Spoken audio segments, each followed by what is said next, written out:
Hey guys, welcome back to my channel. हमारा आज का topic thoracic cavity. Thoracic cavity क्या होता है?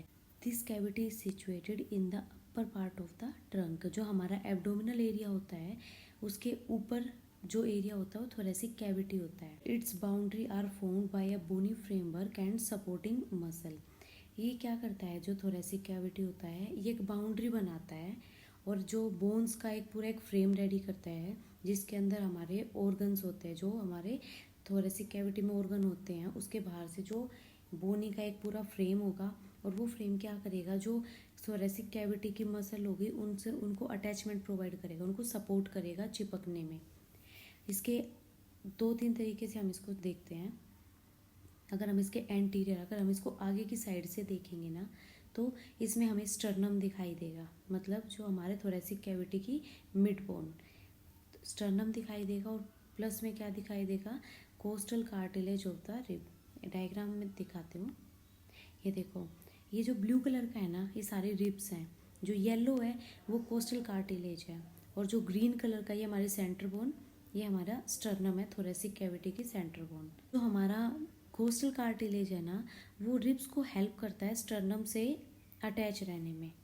इसलिए आपने देखा होगा स्टर्नम के बाद जस्ट बाद कार्टिलेज है, उसके बाद रिब्स है। तो ये अटैचमेंट प्रोवाइड करता है रिब्स को स्टर्नम के साथ जुड़ने के लिए। अब आ जाते हैं लेटरली। लेटरली अगर हम साइड से अगर हम देखेंगे ना थोरेसिक कैविटी को तो हमें क्या दिखाई देगा?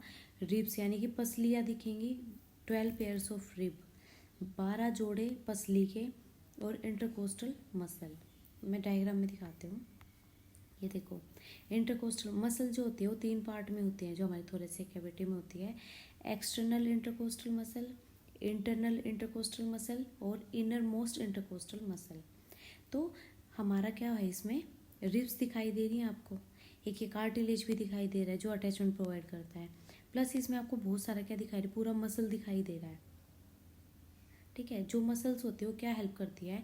इसके अंदर जो हमारे ऑर्गन होते हैं, मतलब हमारे जो लंग्स हैं उनको फूलने में और सिकुड़ने में हेल्प करते हैं। जब हम सांस लेते हैं, जब हम अपने अंदर सांस भरते हैं तो वो फूल जाते हैं और जब हम सांस छोड़ते हैं तो वो सिकुड़ जाते हैं। तो मसल हमारे इस काम में हेल्प करती हैं। अब आता है पोस्टरली। पीछे से अगर हम देखेंगे, अब हम हमारी कमर को देखते हैं। हमारी कमर में हमें क्या दिखाई देगा? वर्टिब्रल कॉलम है वो दिखाई देगा। सेम इसमें है। अगर हम पीछे से किसी की कमर, मतलब थोरेसिक कैविटी को अगर हम पीछे की साइड से देखेंगे, थोरेसिक वर्टिब्रा दिखाई देगा। ये देखो, ये ग्रे कलर का देखो, ये छोटा सा साइड में डायग्राम है। ये एक बंदा खड़ा है, इसका अगर हम कमर की साइड से, मतलब हम इसकी सिर्फ थोरेसिक कैविटी साइड से देखेंगे तो हमें 12 पेयर ऑफ थोरेसिक वर्टिब्रा ही दिखाई देगा और साथ में रिब्स दिखाई देंगी। अब आ गया सुपीरियरली। सुपीरियरली मतलब ऊपर। ऊपर से हमारी थोरेसिक वर्टिब्रा कहाँ से स्टार्ट होती है? जहाँ से हमारी नेक ख़त्म होती है, मतलब जो जहाँ से हमारे शोल्डर स्टार्ट होते हैं, एक शोल्डर से दूसरे शोल्डर तक आप एक लाइन एज्यूम करो। तो जो लाइन जहाँ से हमारी नेक ख़त्म होगी वहाँ से पास हो जाएगी ना, तो वहाँ से हमारी थोरेसिक कैविटी स्टार्ट हो जाती है और वो क्या फॉर्म करती है? नेक का एक रूट फॉर्म करती है। मतलब नेक आ गई, वहाँ से ख़त्म हो गई और नेक ख़त्म होने के इमीडिएटली बाद हमारी थोरेसिक कैविटी स्टार्ट हो जाती है। इन्फीरियरली, इन्फीरियरली मतलब नीचे से। अगर हम नीचे से अपनी थोरेसिक कैविटी को देखते हैं तो डोम शेप हमारा डायफ्राम होता है। डायफ्राम क्या होता है? हमारी एब्डोमिनल कैविटी और थोरेसिक कैविटी को अलग अलग सेपरेट रहने में हेल्प करता है। ये डायग्राम में देखो, ये पूरा एक रूफ जैसा है ना, ये हमारा डायफ्राम है। डायफ्राम में एक राइट डोम है, एक लेफ्ट डोम है। ये जो डोम है ना, या जहाँ से डोम शेप स्टार्ट होती है ना वहाँ से हमारी थोरेसिक कैविटी एंड होती है। और नीचे से अगर देखेंगे, जहाँ से डोम शेप स्टार्ट होती है वहाँ से हमारी एब्डोमिनल कैविटी स्टार्ट होती है। तो ये जो एक डायफ्राम है ना ये हेल्प करता है थोरेसिक कैविटी और एब्डोमिनल कैविटी को अलग करने में। ठीक है, the diaphragm a dome shape muscle. ठीक है, ये एक मसल होती हैं जो एब्डोमिनल कैविटी की स्टार्टिंग होती है।